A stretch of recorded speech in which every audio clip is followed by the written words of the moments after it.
ایک مسلمان کے لیے دین پر عمل کرنے کے لیے بنیادی چیز یہ ضروری ہے کہ اس میں دل میں نبی پاک صلی اللہ علیہ وسلم کی کامل محبت ہو۔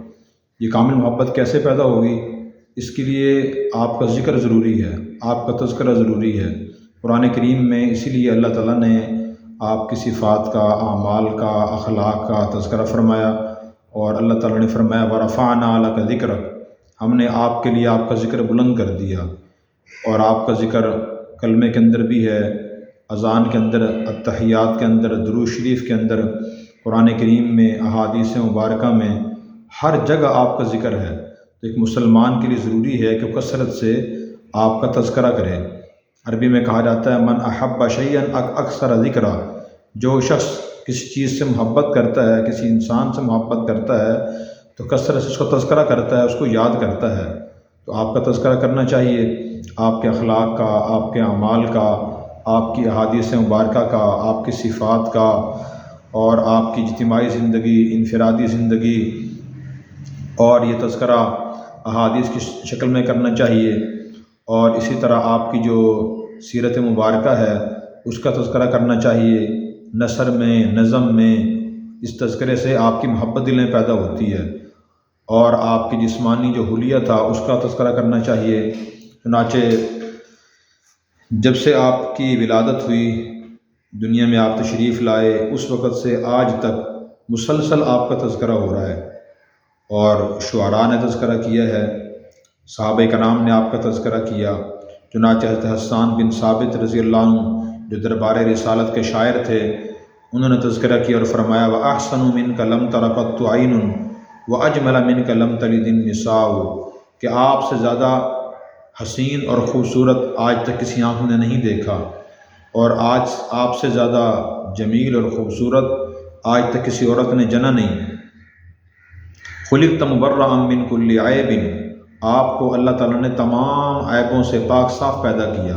نہ آپ میں کوئی جسمانی عیب تھا، نہ اخلاقی عیب تھا، نہ آپ میں کوئی معاذ اللہ بری خصلت تھی، نہ بری عادت تھی۔ آپ کے اخلاق، اعمال، عادات بالکل پاکیزہ تھے۔ پھر فرمایا کأنک قد خلقت کما تشاء، گویا کہ جیسے آپ نے چاہا ہے ویسے ہی اللہ تعالیٰ نے آپ کو پیدا فرمایا۔ اسی طرح ہندوستان کے ایک بہت بڑے اللہ والے گزرے ہیں، حضرت مرزا مظہر جان جانا رحمۃ اللہ علیہ، دہلی کے باشندے تھے، بہت بڑے ولی اللہ تھے۔ وہ فرماتے ہیں خدا در انتظار حمد ما نیست، اللہ تعالیٰ ہماری حمد کی انتظار میں نہیں بیٹھے کہ ہم اللہ کی تعریف کریں، اللہ کو اس سے کوئی فائدہ ہو، ایسا نہیں ہے۔ محمد چشم براہ ثنا نیست، محمد صلی اللہ علیہ وسلم بھی ہماری ثنا اور تعریف کے انتظار میں نہیں ہیں۔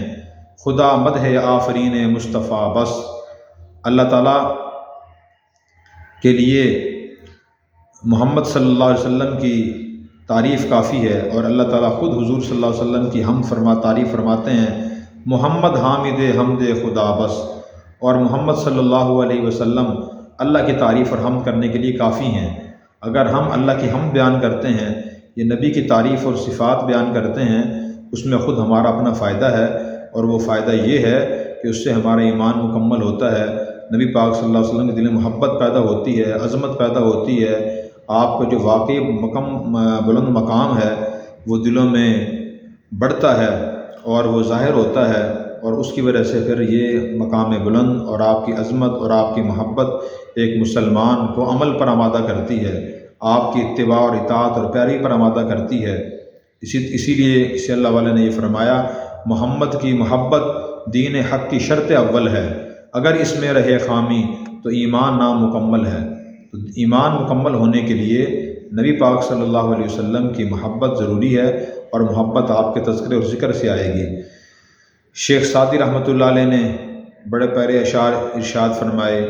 ایک مرتبہ فرماتے ہیں میں دل میں خیال آیا کہ میں آپ کی تعریف میں کوئی اشعار کہوں، بہت بڑے شاعر تھے، تو انہوں نے پھر اشعار کہے بلغ العلا بکمالہ، کہ آپ صلی اللہ علیہ وسلم اپنے کمالات کی وجہ سے بہت بلندیوں میں پہنچ چکے ہیں۔ پھر فرمایا کشف الدجا بجمالہ، آپ کے جمال اور خوبصورتی کی وجہ سے اللہ تعالیٰ نے دنیا کے اندھیرے اور تاریکیاں ختم کر دی۔ آپ کے اعمال و اخلاق کی جو روشنی تھی اور جو حسن اور جمال تھا اس کی وجہ سے بد اخلاقیوں کے، برے اعمال کے، برے عقائد کے اندھیرے ختم ہو گئے۔ حسنت جمیع خصالی، آپ کی تمام عادات خوبصورت ہیں۔ پھر اس کے بعد وہ آگے سوچتے رہے کہ میں اگلا مصرع کیا کہوں اس شعر کو مکمل کرنے کے لیے، لیکن ذہن میں کوئی مصرع نہ آیا۔